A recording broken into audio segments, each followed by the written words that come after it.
សួស្តីបងប្អូនទាំងអស់គ្នាថ្ងៃនេះខ្ញុំមកចការមកមើលម្រេចតិចបងប្អូនហើយមើលម្រេចអានេះពូជម្រេចឥណ្ឌាបងប្អូនទាំងអស់គ្នាចាវាផ្កាហើយផ្លែឡើងឃើញតែផ្លែហ្មងប៉ុន្តែគ្រាន់ថាក្របវាអត់សូវណែនទេពូជម្រេចហ្នឹងវារៀងទៅលើច្រើនអញ្ចឹងណាបងប្អូនទាំងអស់គ្នាហើយគុំវាធំពីវាផ្កាផ្លែគឺស្រោចតែម្ដងហើយមើលកូនត្រេនដែលខ្ញុំដាំនៅក្នុងម្រេច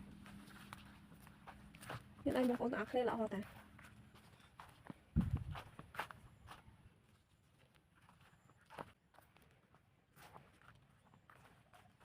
តាមនេះបានគឺល្អមែនតើចា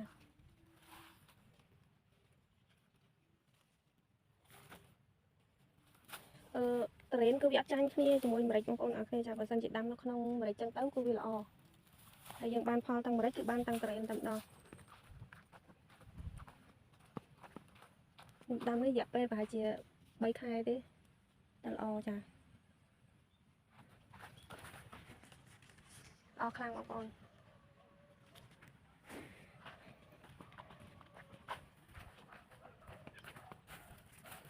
ចាដាំត្រង់ជួរទៅដល់នោះ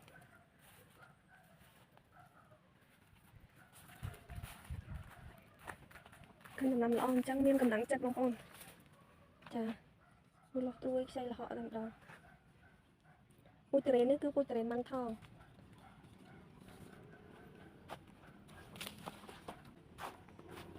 ហើយនេះពូជម្រេចខ្មែរចាប់ផ្ដើមក្តប់ហើយបងប្អូនតាអត់ទាន់ចាស់ទេហើយពូជម្រេចខ្មែរនេះចាប់ផ្ដើមខែ3ទៅខែ4ហ្នឹងមិនបានបេះក៏ទៅរយៈពេលដែលវាផ្កាផ្លែគឺយូរមែនតើវាចាប់ផ្ដើមផ្កាតាំងពីខែ6ចាប់ផ្ដើមផ្កាហើយឥឡូវខែ10ខែ11ហើយទៅតាក្តឹបឡើយឯងចឹងរហូតដល់ខែ4មិនបានទុំបេះចាចឹងរយៈពេលវាផ្កាផ្លែហ្នឹងគឺយូរមែនតើតម្រុំបានប្រមូលផលបងប្អូននេះពូជម្រេចខ្មែរចាឆ្នាំនេះគឺគ្រាន់បើចាផលរៀងគ្រាន់បើជាងឆ្នាំទៅបងប្អូនចាហើយនេះត្រេនខ្ញុំដាំរយៈពេល3ឆ្នាំហើយគឺយើងដាំយកទៅបានថែដល់ទេតតែយើងស្រោចទឹកម្រេចបានយើងស្រោចដែរយើងដាក់ជីម្រេចបានយើងដាក់ដែរអញ្ចឹងណាគឺតាមបែបធម្មជាតិតែម្ដង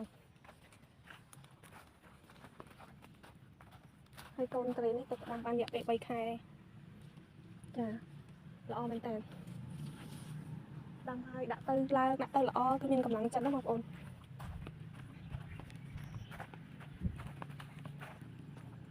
ចានេះគឺសិតទៅល្អអញ្ចឹងគឺកាញ់តែម្ដងមកចការ